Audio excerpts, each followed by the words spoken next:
بسم الله الرحمن الرحيم. الحمد لله حمدا يوافي نعمه ويكافئ مزيدا. يا ربنا لك الحمد كما ينبغي لجلال وجهك وعظيم سلطانك. اللهم صل وسلم وبارك على سيدنا محمد أشرف الأنبياء والمرسلين وعلى آله وصحبه أجمعين. أما بعد، أعوذ بالله من الشيطان الرجيم. شهر رمضان الذي أنزل فيه القرآن هدى للناس وبينات من الهدى والفرقان. Bulan Ramadan yang diturunkan padanya Al-Quran, yang menjadi petunjuk kepada manusia, keterangan daripada petunjuk, dan yang membezakan antara perkara yang betul dan perkara yang salah. Setelah Nabi SAW menerima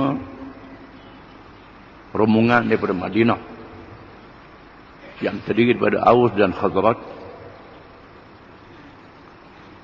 yang bersedia masuk Islam dan berbai'ah, berjanji setia dengan Nabi SAW untuk menyerahkan diri mereka, harta benda mereka dan tanah air mereka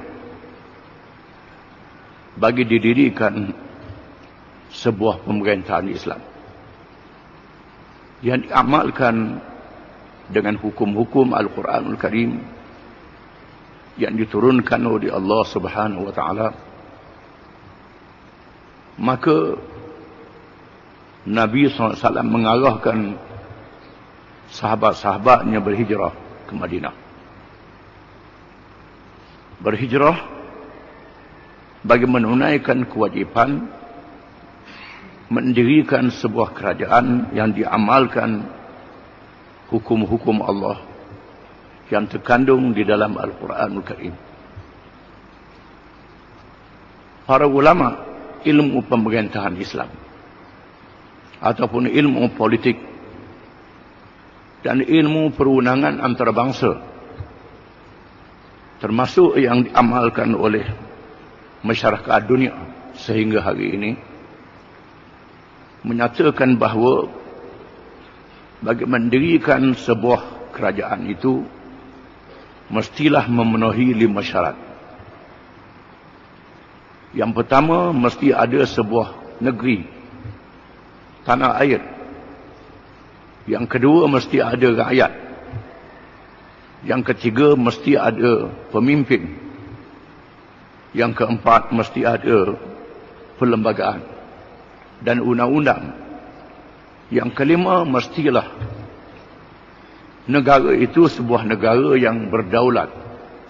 Berdaulat dengan makna sebuah negara yang merdeka, yang bebas daripada segala campur tangan dan gangguan-gangguan daripada asing, ataupun yang berkuasa menentang mana-mana gangguan daripada pihak asing. Dengan adanya negeri Madinah, maka kelima-lima syarat ini telah dipenuhi oleh Nabi SAW. Yang pertama, tanah air, iaitulah Madinah. Yang kedua, rakyat, iaitulah orang-orang muhajirin dan orang-orang ansar, yang diajak sama orang-orang yang bukan Islam supaya berada di dalam negara ini.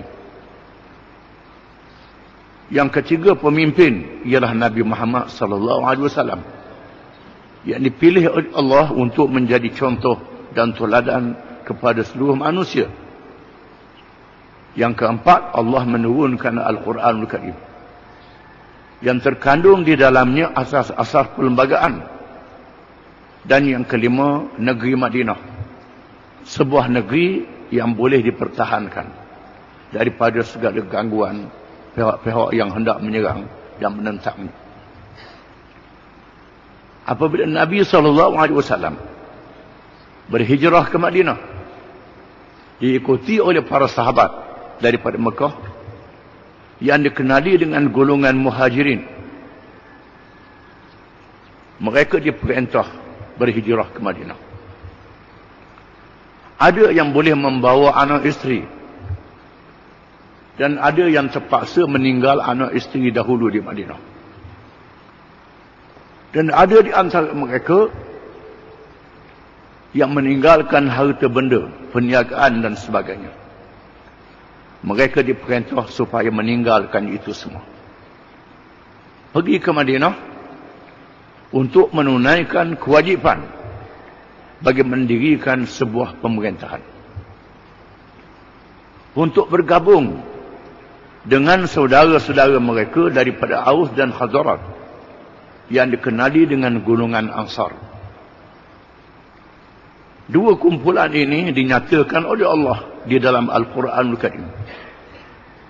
Walladzina amanu wa hajaru wa jahadu fi sabilillah. Walladzina awaw wa nasaru ulaika humul mu'minuna haqqan. Lahum maghfiratun wa rizqun karim. Dan mereka yang beriman, yang berhijrah dari Mekah ke Madinah, dan mereka yang berjihad, yang sanggup berjuang walaupun berperang untuk mempertahankan Islam, dan mereka yang memberi perlindungan dan pertolongan kepada saudara-saudara mereka yang berhijrah, iaitulah orang-orang Madinah.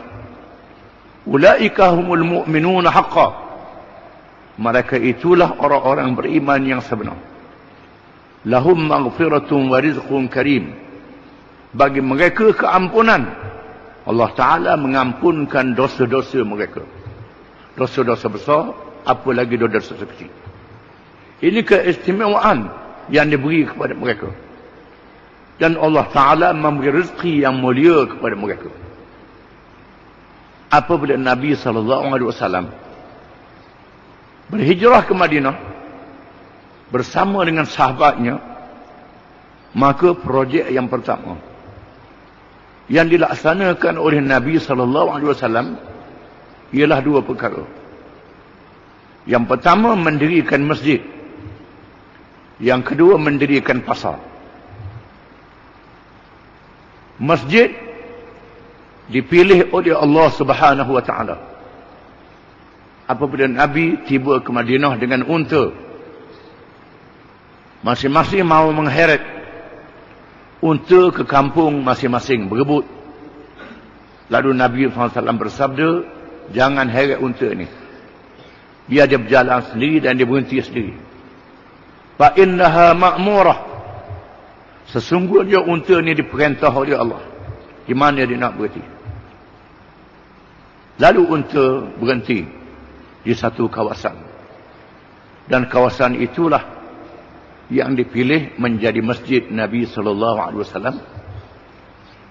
Kebetulan kawasan ini kepunyaan anak yatim. Lalu dibayar harganya. Dan didirikan masjid. Dan masjid ini menjadi pusat. Bukan sahaja untuk bersembahyang berjamaah. Di masjid ini juga mereka menerima ilmu daripada Nabi SAW. Dan di masjid ini juga tempat berunding menerima orang-orang kafir yang bukan Islam masuk dalam masjid, mendengar hujah-hujah mereka dan menjawab hujah-hujah mereka. Dan berlaku dalam masjid ini juga mahkamah untuk mengadili pertelengkahan yang berlaku di kalangan orang-orang Islam, sesama Islam, dan juga dengan orang yang bukan Islam yang menjadi rakyat. Dan dipilih kawasan pasar sebagai satu kegiatan ekonomi bagi orang Islam yang mengumpulkan segala bahan-bahan pertanian, ternakan dan lain-lain lagi daripada Madinah dan luar Madinah. Maka di Madinah ini Allah Ta'ala menurunkan ayat-ayat Quran yang dikenali dengan surah-surah Madaniyah.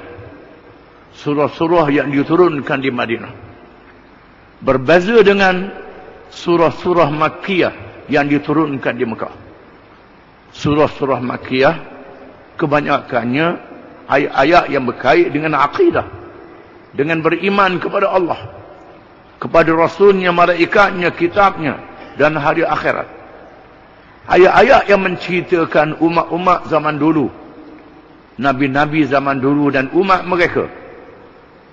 Nabi-nabi yang sempat melihat kejayaan dalam perjuangan mendirikan negara, seperti Nabi Sulaiman, Nabi Daud. Nabi-nabi yang tidak sempat, nabi-nabi yang dibunuh, umat-umat nabi yang menerima ujian. Ini ialah surah-surah yang diturunkan di Mekah. Surah-surah yang kebanyakannya untuk memberi semangat kepada orang-orang Islam untuk berjuang sehingga mereka mati. Adapun surah-surah yang diturunkan di Madinah, kebanyakannya ialah surah-surah yang berkait dengan perkara-perkara dalam negara, dalam kerajaan yang beramal dengan ajaran Islam. Maka Nabi SAW di Madinah telah mengadakan perjanjian dengan rakyat Madinah yang dikenali dengan Sahifah Madinah ataupun Piagam Madinah, yang diibaratkan sebagai perlembagaan dalam negara hari ini, di mana Sahifah Madinah ini melibatkan orang-orang Muhajirin dan Ansar, iaitulah orang-orang Islam yang dipersaudarakan, dan diajak orang-orang yang bukan Islam di kalangan Yahudi, Bani Nadir, Bani Qainuqa, Bani Quraizah, dan dibenarkan orang-orang munafik yang berpura-pura menipu masuk Islam. Diketahui oleh Nabi SAW, diberitahu oleh Allah, mereka dibenar datang ke masjid untuk mendengar ayat Quran, mendengar perintah Allah, dan melihat perangai Nabi dan perangai sahabatnya. Di dalam Piagam Madinah ini, di sana ada ayat yang sangat penting, yang menjadi asas kepada sebuah negara. Ayat yang diterima oleh semua yang terlibat di dalam perjanjian Madinah. Wa annahu ma kana min baini ahli hadhihi as-sahifati min hadathin aw istijarin yukhafu fasaduhu famaradduhu ila Allah wa ila Muhammadin Rasulillah sallallahu alaihi wasallam. Dan apa-apa perkara yang menjadi pertelengkahan di kalangan mereka yang terlibat di dalam perjanjian ini, sama ada orang Islam, termasuklah orang-orang yang bukan Islam, yang dibimbingi boleh merosakkannya, hendaklah dikembalikan kepada Allah, yakni Al-Quranul Karim, dan kepada Muhammad Rasulullah sallallahu alaihi wasallam, yakni hadis Nabi sallallahu alaihi wasallam. Bermakna dua perkara ini adalah hukum yang tertinggi bagi pemerintahan Islam. Hukum yang paling tinggi bagi pemerintahan Islam, iaitulah Quran dan hadis Nabi sallallahu alaihi wasallam. Mana-mana peraturan dan undang-undang yang bercanggah dengannya dibatal. Begitulah negara Islam yang didirikan pada hari ini diiktiraf sebagai sebuah negara Islam yang sah apabila di dalam perlembagaannya menyatakan bahawa mana-mana peraturan dan undang-undang yang bercanggah dengan Quran dan hadis hendaklah dibatalkan. Kalau tidak ada perkara ini, bermakna tidak cukup rukunnya. Walaupun negara itu rakyatnya ramai orang Islam, tetapi melaksanakan undang-undang yang bukan Islam. Hukum Allah tidak menjadi hukum yang tinggi. Ini bukan sebuah negara Islam. Di sana ada perbezaan di antara negeri orang Islam dengan negara Islam. Ada beza. Negeri orang Islam, tanah airnya milik orang Islam. Macam Malaysia, Indonesia, banyak milik orang Islam. Tetapi negara Islam mestilah dinyatakan di dalamnya sebagaimana yang diasas oleh Nabi SAW, supaya mereka dapat melaksanakan apa yang dinyatakan oleh Allah di dalam Al-Quranul Karim setelah didirikan negara itu, Iaitulah firman Allah Ta'ala, alladzina immakkannahum fil ard aqamus salah wa atawuz zakah wa amaru bil ma'ruf wa nahaw 'anil munkar walillahi 'aqibatul umur. Orang-orang yang kami berikan kepada mereka kuasa untuk memerintah, mereka mendirikan sembahyang. Orang-orangnya ialah orang Islam yang mendirikan sembahyang. Pemimpin negara mestilah pemimpin yang mendirikan sembahyang. Bukan saja mendirikan masjid, yang mendirikan sembahyang. Kalau raja dan ketua negaranya tak sembahyang, maka tak cukup sebagai sifat negara yang dinyatakan oleh Allah. Yang mendirikan sembahyang, yang menunaikan zakat, iaitulah melaksanakan ekonomi Islam, yang menyuruh kepada yang baik dan mencegah kemungkaran, dan bagi Allah akibat segala urusan. Apabila Nabi SAW mendirikan kerajaan Islam, maka dilaksanakanlah hukum-hukum Islam yang adil, hukum Islam yang baik, yang dilihat sendiri oleh orang-orang yang bukan Islam. Bila mereka melihat di hadapan mata mereka, mereka tengok sendiri bagaimana baiknya hukum Islam, menyebabkan berduyun-duyun masuk Islam. Dan mereka tidak dipaksa masuk Islam. Kalau mereka tak tengok, mereka tak faham. Kalau mereka tak tengok, mereka kata hukum hudud ini kerak tangan orang saja. Menyebabkan banyak orang kudung, banyak orang cedera. Kerana mereka tengok banyaknya orang mencuri, orang merampok. Mereka tidak melihat bagaimana hukum ini berlakunya nakalam minallah, cegahan daripada Allah. As-sariqu was-sariqatu faqta'u aydiyahuma jazaa'an bima kasaba nakalam minallah. Pencuri lelaki dan pencuri perempuan, potong tangan keduanya. Hukuman cegahan daripada Allah. Bila hukum ini dilaksanakan, maka kehebatannya berlaku, masuk ke dalam hati pencuri dan penjahat, perampok dan penyamun, menyebabkan mereka berhenti mencuri, mereka berhenti merampok, mereka berhenti menyamun. Dan mereka melihat sendiri bagaimana adilnya hukum ini. Sebagai contoh, apabila seorang perempuan di kalangan Bani Makhzum, Bani Makhzum ialah satu keluarga yang hebat, keluarga bangsawan, telah mencuri. Sabit dia melakukan kesalahan mencuri. Lalu pemimpin-pemimpin Arab merasa tercabar kerana perempuan ini seorang bangsawan, seorang yang mulia. Mereka nak mengadu kepada Nabi SAW supaya dibatalkan hukum ini. Mereka takut nak menjumpa Nabi. Lalu mereka menyuruh Usamah bin Zaid radhiyallahu anhuma, cucu angkat yang disayangi oleh Nabi SAW, supaya menyampaikan perkara ini. Apabila Usamah menyampaikan permohonan mereka supaya digugurkan hukuman ke atas seorang perempuan bangsawan, tiba-tiba Nabi SAW marah mengatakan, atashfa' fi haddin min hududillah, adakah engkau meminta syafaat dalam hukum yang telah ditetapkan oleh Allah, hukum had yang telah ditetapkan sempadannya oleh Allah? Lalu Nabi SAW keluar ke masjid dan menyampaikan ucapan, adanya kumpulan manusia yang meminta aku supaya menggugurkan hukuman yang dijatuhkan kepada seorang perempuan bangsawan, perempuan yang mulia. Lalu Nabi bersabda, innama ahlaka alladhina min qablikum idza sadaqa ad-dha'if qata'uh wa idza saraqa asy-syarif tarakuh wa aymallahi law kanat Fatimah bintu Muhammadin saraqat laqata'tu yadaha.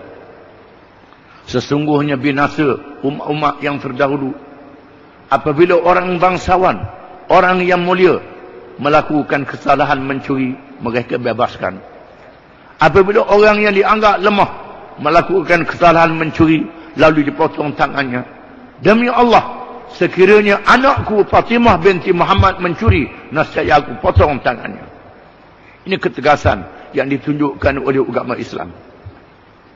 Apabila seorang Yahudi difitnah, Yahudi yang bukan Islam difitnah oleh seorang munafik, seorang munafik yang menipu Islamnya, mencuri, dibawa barang curi dengan diletak di dalam guni, disembunyikan barang itu di rumah seorang Yahudi. Kebetulan guni itu guni gandum, menyebabkan gandum yang bagi tercecer, dan berjumpa barang itu di rumah Yahudi. Maka selamatlah orang yang mencuri ini. Hampirlah Nabi SAW nak menghukum orang Yahudi ini. Lalu Allah menurunkan ayat yang dibawa oleh malaikat Jibril. Inna anzalna ilaikal kitaba bil haqq litahkuma bainan nas bima araka Allah wa la takun lil khainina khasima. Sesungguhnya kami telah menurunkan kepadamu wahai Muhammad sallallahu alaihi wasallam akan kitab, yakni Quran ini, supaya engkau menghukum manusia dengan benar, dengan adil apa yang dinyatakan oleh Allah.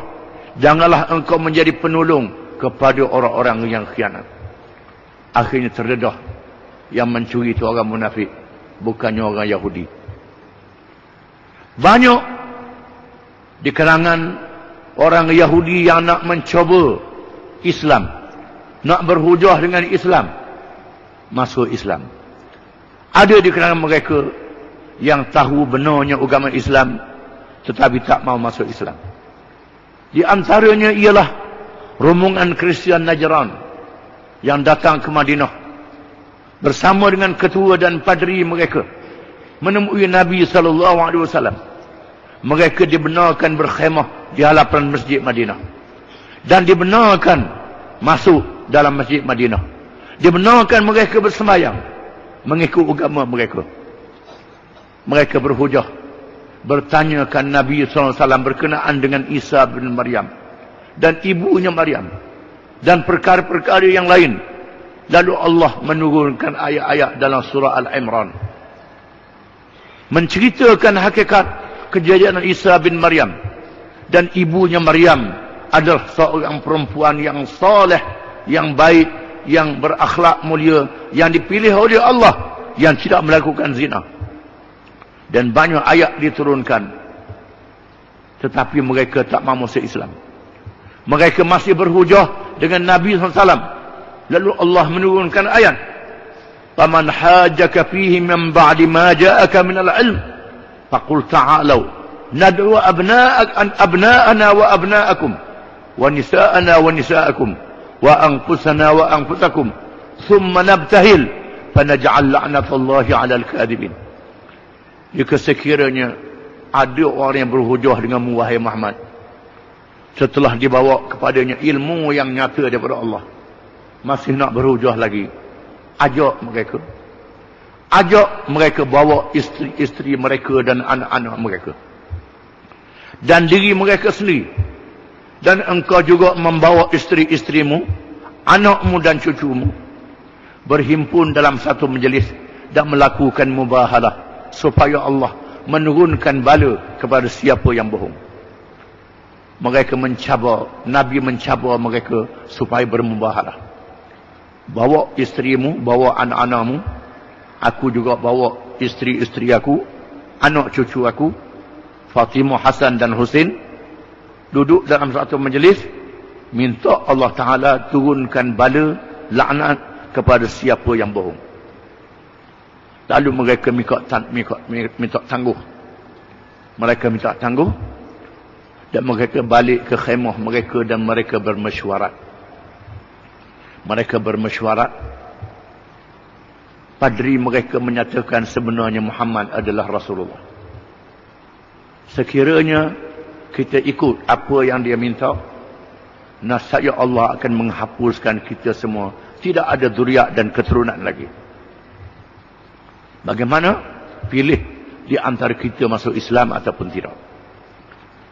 Akhirnya di siang hari mereka berjumpa dengan Nabi SAW. Mereka mengatakan mereka tak bersedia masuk Islam. Mereka minta berdamai. Lalu Nabi menerima mereka berada di bawah kerajaan Islam dengan tidak dipaksa mereka. Tetapi di sana banyak kabilah-kabilah Arab, khususnya daripada Mekah, daripada anak beranak Nabi SAW, yang degil, walaupun tahu Nabi adalah benar, Nabi adalah amanah, Nabi adalah baik, tidak bohong sekali-kali, Quran adalah kitab Allah, tetapi mereka tak bersedia masuk Islam.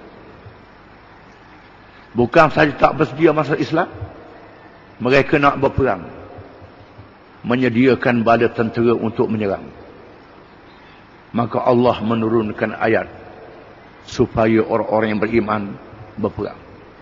Kutiba alaikumul qitalu wa huwa kurhul lakum wa asa an takrahu syai'an wa huwa khairul lakum wa asa an tuhibbu syai'an wa huwa syarrul lakum wallahu ya'lamu wa antum la ta'lamun. Diwajibkan ke atas kamu berperang, padahal berperang adalah perkara yang kamu benci.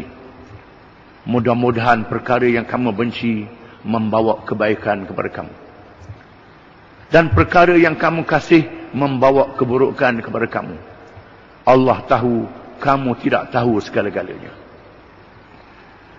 Bila turun ayat perintah boleh berperang, menyebabkan menjadi ujian kepada orang-orang yang beriman.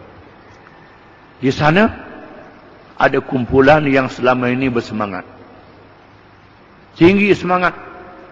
Bila lagi Allah Ta'ala nak suruh berperang, nak perang ada dah, nak angkat senjata, kita lawan musuh, tinggi semangatnya.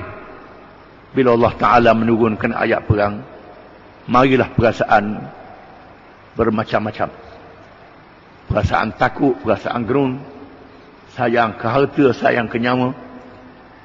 Lalu Allah menurunkan ayat, Ya ayyuhalladzina amanu lima taquluna ma la taf'alun kabura maqtan 'indallahi an taqulu ma la taf'alun innallaha yuhibbul ladzina yuqatiluna fi sabilihi saffa ka'annahum bunyanun marsus. وَإِذْ قَالَ مُوسَى لِقَوْمِهِ يَا قَوْمِ لِمَا تُؤْذُونَنِي وَقَدْ تَعْلَمُونَ أَنِّي رَسُولُ اللَّهِ إِلَيْكُمْ فَلَمَّا زَاغُوا أَزَاغَ اللَّهُ قُلُوبَهُمْ وَاللَّهُ لَا يَهْدِي الْقَوْمَ الْفَاسِقِينَ. Wahai orang-orang yang beriman, jangan kamu bercakap apa yang kamu tak buat. Sebelum ni bercakap bukan main tinggi, bila lagi nak perang, bila lagi nak perang. Bila Allah menurunkan ayat, tiba-tiba tak jadi pula dah. Sangat besar dosanya kamu bercakap apa yang kamu tidak buat. Sesungguhnya Allah kasih kepada orang-orang yang berperang pada jalannya dalam saf yang tersusun rapi, laksana bangunan yang didirikan daripada batu bata yang diatur dengan baik dan diikat dengan sekuat-kuatnya. Dan ingatlah apabila Nabi Musa berkata kepada kaumnya, Wahai kaumku, sesungguhnya kamu telah menyakiti aku, padahal kamu tahu aku adalah Rasulullah yang diutuskan kepada kamu. Apabila mereka menyeleweng, Allah selewengkan hati-hati mereka, dan Allah tidak memberi petunjuk kepada orang-orang yang fasik. Jangan jadi macam kaum Nabi Musa. Apabila Allah menyelamatkan mereka daripada Fir'aun dengan mukjizat, dijadikan lorong-lorong di Laut Merah, Fir'aun ditenggelamkan oleh Allah di hadapan mata mereka. Kemudian Allah Ta'ala suruh mereka balik ke Palestin dengan berperang untuk menghalau kaum Jabbarin yang memerintah Palestin. Tiba-tiba mereka berkata, Idhab anta rabbuka faqatila inna hahuna qa'idun. Wahai Musa, pergi mu dengan Tuhanmu, kami nak duduk sini, kami tak mau pergi. Adakah kamu nak jadi macam kaum Nabi Musa? Allah menurunkan ayat-ayat ini kepada orang-orang yang beriman. Walaupun demikian, banyak sahabat-sahabat yang menunaikan janji mereka. Dan secara kebetulan Allah Ta'ala jadikan banyak peristiwa-peristiwa yang menguji ini pada bulan Ramadan. Maka dikenali dengan Al-Furqan. Al-Furqan. Allah Ta'ala pilih bulan Ramadan berlakunya Badar, bulan Ramadan berlakunya pembukaan Mekah.